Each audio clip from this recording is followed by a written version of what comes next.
गुरुदेव ने कहा, राजन, भगवान का दूसरा विवाह जो ऋक्षराज जामवंत जी थे, इनकी एक बड़ी सुंदर कन्या थी, इसका नाम था जामवंती। जामवंती के साथ भगवान का दूसरा विवाह हुआ। सत्यभामा जी के साथ भगवान का अगला विवाह हुआ। एक दिन भगवान टेलते टेलते यमुना किनारे अर्जुन को संग लेकर के जा रहे थे। एक सांवली सी स्त्री ऊंचे से टीले पर बैठ करके तपस्या कर रही थी। तो भगवान ने कहा, अर्जुन जाओ इनसे पूछ कर कहो ये कौन है, क्या कर रही है। अर्जुन पूछने के लिए गए। इन्होंने अपना नाम कालिंदी बताया। कहा, मैं कृष्ण को पति रूप में प्राप्त करने के लिए तप कर रही हूं। अर्जुन ने देखा, जिन्हें ये प्राप्त करना चाहती हो तो मेरे संग में है। अर्जुन ने कालिंदी का हाथ लिया और भगवान के हाथ में दे दिया। ऊपर से मंत्र पढ़ दिया। भगवान का अगला विवाह कालिंदी के साथ में हुआ। विंद और अरविंद नाम के दो भाई थे। इनकी परम लाडली बहन थी मित्रवृंदा। और ये दोनों अपनी बहन का स्वयंवर करना चाहते थे, लेकिन मित्रवृंदा जो थी ये कृष्ण को प्रेम करती थी, कृष्ण को चाहती थी। भगवान को पता चला। भगवान आए और मित्रवृंदा जी का हरण करके यहां से ले गए।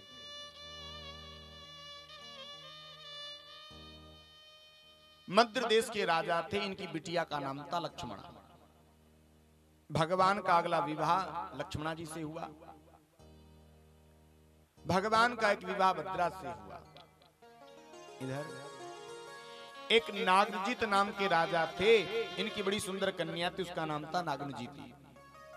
राजा के यहाँ बड़े सुंदर 7 बेल थे जो बहुत बुद्धिमान थे।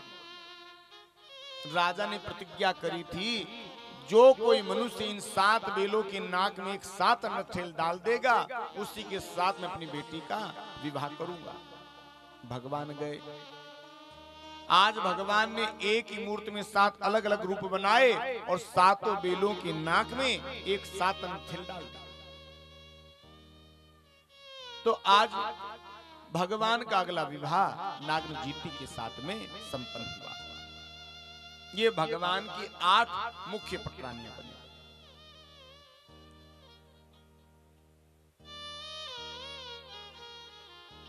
एक भौमासुर नाम के दैत्य थे, जिन्होंने एक अजीबोगरीब प्रतिज्ञा करी थी। ये जहां भी युद्ध करने के लिए जाते, उस राज्य में जितनी भी सुंदर सुंदर कन्याएं होती, उन सभी को ये बंदी बना करके ले आते, अपने यहाँ जेल में ला करके डाल देते। और संकल्प किया था, जिस दिन मेरी जेल में 20,000 कन्या बंद हो जाएंगी, सभी के साथ में एक साथ में विवाह कर लूंगा। और अब तक 16,100 कन्या इसकी जेल में बंद हो चुकी थी।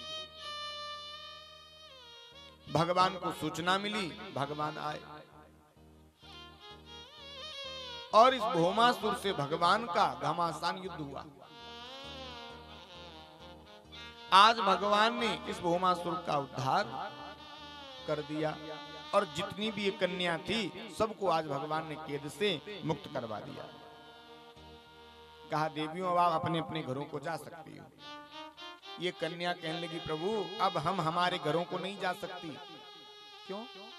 क्योंकि यदि आज हम चल करके गई तो हमारे माता पिता हमको स्वीकार नहीं करेंगे और ना ही हमसे कोई राजकुमार विवाह करेगा, क्योंकि हम किसी पराये पुरुष के जेल में रह करके आई। तो भगवान अब तो हमारे सामने 2 ही रास्ते हैं। पहला रास्ता, या तो हम किसी कुएं में कूद करके अपने प्राणों को त्याग दें, या किसी गलत रास्ते पर हम उतर जाएं। भगवान ने विचार किया, इतनी सारी रानियां यदि एक साथ किसी गलत रास्ते पर उतर गई तो समाज में कितनी बड़ी विकृति पैदा हो जाएगी। भगवान ने कहा, देखो देवी तुम्हें बुरा नहीं लगे तो क्या तुम सबसे मैं ही विवाह कर लो। ये सारी की सारी राजकन्या कहने लगी, अहो भाग्य हमारे भगवान, जो आप हमें पति रूप में मिल जाएं।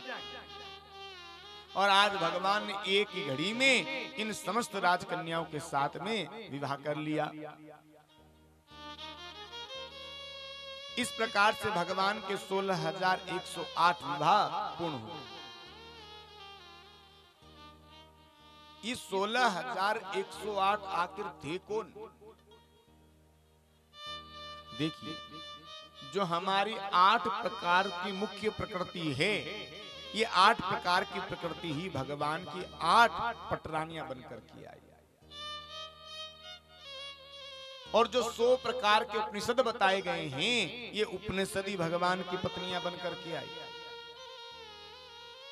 और हमारे वेदों में जो उपासना कांड बताया गया है, उपासना कांड में मंत्रों की संख्या 16,000 बताई गई है। तो 16,000 मंत्र आज भगवान की 16,000 पत्नियां बनकर के आई है।